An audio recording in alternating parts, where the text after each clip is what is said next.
यूं ही नहीं मैं बन जाता हूं। कुदरत के कोने कोने से खूबियां खोज लाता हूं। गुणवत्ता की गहराइयों का गोताखोर हूं मैं। यूं ही नहीं मैं रजनीगंधा बन जाता हूं। कभी कोई औरंगजेब को हीरो बताता है तो कभी हिंदुओं के लिए अतरंगी फैसले हो रहे हैं, जैसा अलीगढ़ मुस्लिम यूनिवर्सिटी में लिया गया, जहां हिंदू छात्रों को होली मिलन का कार्यक्रम करने से रोक दिया गया। 14 मार्च को होली है। अलीगढ़ मुस्लिम यूनिवर्सिटी के हिंदू छात्र यूनिवर्सिटी के एनआरएससी हॉल में होली मिलन कार्यक्रम करना चाहते थे। इसके लिए उन्होंने एएमयू प्रशासन को 25 फरवरी को लिखित में अर्जी दी, लेकिन यूनिवर्सिटी प्रशासन ने होली मिलन का प्रोग्राम की मंजूरी नहीं दी। इसी बात पर बवाल खड़ा हो गया है। गजब नहीं है? होली मिलन का कार्यक्रम नहीं हो सकता अलीगढ़ मुस्लिम यूनिवर्सिटी में, क्या? जबकि कुछ लोग यह दावा करते हैं कि अलीगढ़ मुस्लिम यूनिवर्सिटी में गंगा जमुनी तहजीब को बढ़ावा दिया जाता है। यही गंगा जमुनी तहजीब है जिसमें हिंदुओं को होली मिलन तक की इजाजत नहीं मिल रही। इस मुद्दे पर भयंकर बवाल हो रहा है। करणी सेना ने अलीगढ़ मुस्लिम यूनिवर्सिटी के इस फैसले के खिलाफ जोरदार प्रोटेस्ट किया। करणी सेना ने कहा कि अगर एएमयू प्रशासन ने होली मिलन की इजाजत नहीं दी तो 10 मार्च को एएमयू के अंदर छात्रों के साथ होली मनाई जाए। एक तरफ विरोध हो रहा है, प्रदर्शन किए जा रहे हैं, तो दूसरी तरफ अलीगढ़ मुस्लिम यूनिवर्सिटी के प्रॉक्टर अलग ही लॉजिक दे रहे हैं। कह रहे हैं कि पहले कभी ऐसा नहीं हुआ, इसलिए इस बार भी नहीं।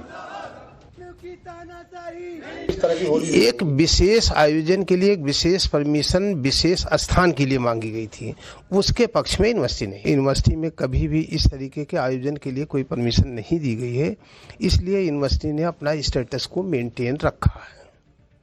और जहाँ तक कि होली की बात है, होली यूनिवर्सिटी में लड़के हमेशा से खेलते रहे हैं और खेलते रहेंगे। वो अपने हॉलों के अंदर, अपने कमरों पे, अपने डिपार्टमेंट्स पे जैसे पिछले वर्षों में मनाते थे उसी तरीके से मनाते रहेंगे। लेकिन एक विशेष आयोजन के लिए विशेष जगह पर जो एक विशेष परमिशन की बात की गई थी, उसके पक्ष में यूनिवर्सिटी नहीं है।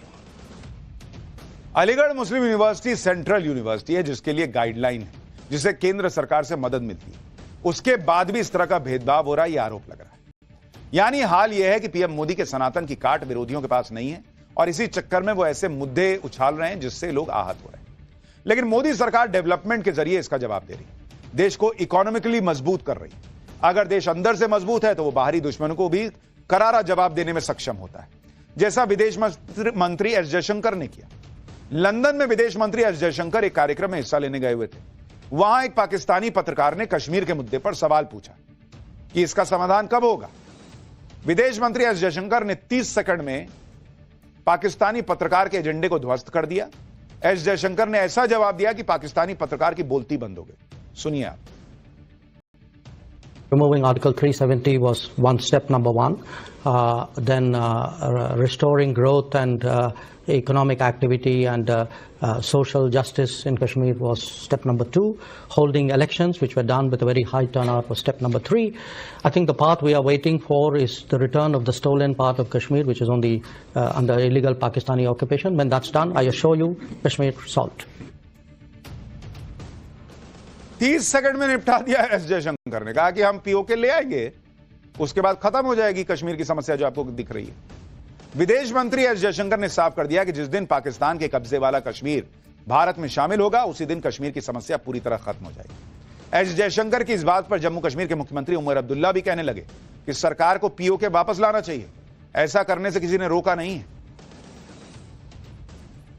फॉरेन मिनिस्टर साहब ने कहा कि हम वापस लेके आएंगे। किसने रोका? मुझे बताएगा किसने रोका? हमने कभी कहा कि मत लाओ? कभी कहा? हम कहते हैं अगर लाना है तो लाइए। कई उनके बारे में बहुत सारे वैसा ईमानदार शासक कोई नहीं हुआ और कई इतिहासकारों ने उनकी शिकायत भी की है कि उनमें कुछ बहुत सारी कमियां भी थी। तो हम लोग इतिहास के तो छात्र है नहीं कि कुछ उस पर विशेष अध्ययन कर करके यह बता सकें कि ईमानदार कितने थे और अच्छाई कितनी थी और कमियां कितनी थी। पांच शासक लोग को देख रहे हैं, जो मुझे लगता है कि उनके बारे में जब इतिहास लिखा जाएगा तो उससे कई गुना ज्यादा बुराई लिखा जाएगा। ये आरजेडी के नेता हैं, कह रहे हैं कि जब आज के नेताओं का हिसाब लिखा जाएगा, इतिहास लिखा जाएगा, मतलब नरेंद्र मोदी को टारगेट कर रहे हैं, तो कह रहे हैं औरंगजेब से भी घटिया इतिहास होगा। ये इन लोगों की नफरत का लेवल है। कह रहे हैं इतिहास हम लोग जानते नहीं है, क्या बोलें कैसे। अभी पूछिए इनसे आरएसएस का इतिहास, जो अलाए बलाए इनको लिखा मिला होगा व्हाट्सएप पे, सब जो है उल्टी कर देंगे। ये आरएसएस तो ऐसी थी, आरएसएस तो वैसी थी। तब इनको इतिहास का ज्ञान जो है वो पूरा हो जाता है। औरंगजेब का गुणगान करने वालों के चेहरे धीरे धीरे अब सामने आ रहे हैं। मशहूर शायर हुआ करते थे एक भाई साहब, मुनव्वर राणा। उनके बेटे तबरेज राणा भी औरंगजेब को बचाने निकल गए। तबरेज राणा ने कहा कि औरंगजेब ने 48 साल तक हुकूमत की थी, अगर वो आतंकी होता तो हिंदुओं और मंदिरों का नामो निशान मिट गया होता। औरंगजेब जो चाहता वो कर सकता था। सुनिए तबरेज राणा का लॉजिक। 48 साल हुकूमत की है औरंगजेब ने। 48 साल में अगर वो हमारे हिंदू भाइयों का कत्लेआम करता तो कितने कर लेता, रह जाते हमारे हिंदू भाई। अगर वो खुदा न करे हमारे मंदिर शहीद करता तो क्या हमारे मंदिर बचते? 48 साल में यहां 10 साल की हुकूमत नहीं है, कितनी जगह बुलडोजर चल गया। उसे 48 साल का वक्त मिला था। तब ना आप थे ना सोशल मीडिया थी। वो जो चाहता कर लेता, नामो निशान मिट जाता। अगर वो इतना आतंकी होता तो। कुछ लोगों के पास एक चीज की बड़ी कमी होती है। वो चीज वैसे तो कॉमन है लेकिन बहुत अनकॉमन है, और वो है कॉमन सेंस। भाई साहब कह रहे हैं कि 48 साल औरंगजेब ने राज किया तो चाहता तो सब हिंदू खत्म हो जाते। अरे हिंदू गाजर मूली थोड़े हैं जो काट के फेंक देता सारों को, और सारों को काट के फेंक देता तो फिर जो बड़ी फौज बनाई वो कहां से लाता, कहां से चलाता? जिन हिंदुओं के बल पर अपना राज चला रहा था, जिन हिंदू सैनिकों के बल पर अपने बाप को कैद कर रहा था, जिन हिंदू सैनिकों के बल पर अपने भाई को काट रहा था, वो सब यहीं तो बनाए उसने। सारे लेके आया था क्या? सबको काट देता, मार देता? थोड़ा तो इस्तेमाल करना होगा बॉस। औरंगजेब प्रेमी ये नैरेटिव फैलाने की कोशिश कर रहे हैं कि भारत की अर्थव्यवस्था औरंगजेब के टाइम पर ही बम थी। ये लोग तो ये भी कह रहे हैं कि औरंगजेब ने अपने बाप को इसलिए कैद किया था कि बाप बड़ा खर्चा करता था, इसलिए उसका खर्चा कम करने के लिए ऐसा कर दिया। हां भाई, ऐसा दिखाया जा रहा है कि जिससे ये लगे कि मुगलों ने ही भारत को चमकाया। उससे पहले तो सब बेकार था। लेकिन आज पाठशाला में आपको दिखाते हैं कि अगल बगल के शासकों के दौरान भारत की अर्थव्यवस्था कैसी रही। नीदरलैंड की यूनिवर्सिटी ऑफ ग्रोनिंगन के प्रोफेसर हैं एंगस मैडिसन, फेमस प्रोफेसर हैं। उन्होंने एक चार्ट तैयार किया जिसके मुताबिक आपको बताता हूं कि किसके शासनकाल में भारत की अर्थव्यवस्था कैसी रही। आपको जरा आज देखना चाहिए। बहुत नौटंकी देख रहा हूं कि औरंगजेब ऐसा, औरंगजेब ऐसा। अगर आप देखिए, कॉलम बनाइए, किस सन में क्या था, उस समय शासक कौन थे। अगर आप देखेंगे उस समय शासक कौन थे, और अगर आपको यह भी बताऊं कि भारत की जीडीपी उस समय क्या होती थी, किसकी तुलना में? दुनिया की जीडीपी की तुलना में। दुनिया की तुलना में अगर आप जीडीपी की तुलना में देखेंगे तो भारत की जीडीपी तब क्या होती थी। तो अगर आप देखेंगे सन 1 से लेकर 1000 तक, इस समय मोटे तौर पर जो राज रहा वो गुप्ता साम्राज्य का रहा। चोल राजा थे, हिंदू चोल राजा, आपको पता ही है, उनके बारे में आपको बताइए ये, और चालुक्य थे। मोटे तौर पर इनका शासन था। इस समय भारत की जीडीपी दुनिया की जीडीपी का 30% हुआ करती थी, 30% इनके राज में। उसके बाद अगर आप देखिएगा सन 1000 से लेकर सन 1500 ईस्वी तक, अगर इसके बीच में आप देखिएगा तो शासक कौन थे भाई? चोल तो थे ही थे, पृथ्वीराज, उनका भी शासन था। इसके अलावा खिलजी भी था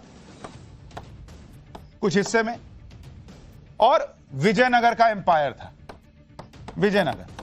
इस दौरान भारत की जीडीपी कितनी रही भाई? इस 1000 से लेकर 1500 ईस्वी तक दुनिया की जीडीपी का 29% यह भारत की जीडीपी होती थी। मोटे तौर पर हिंदू राजाओं का राज था इतने समय तक। उसके बाद आप देखिए 1500 से 1600 ईस्वी, इसी समय मुगल राज की स्थापना हुई। 1526 में बाबर आया था।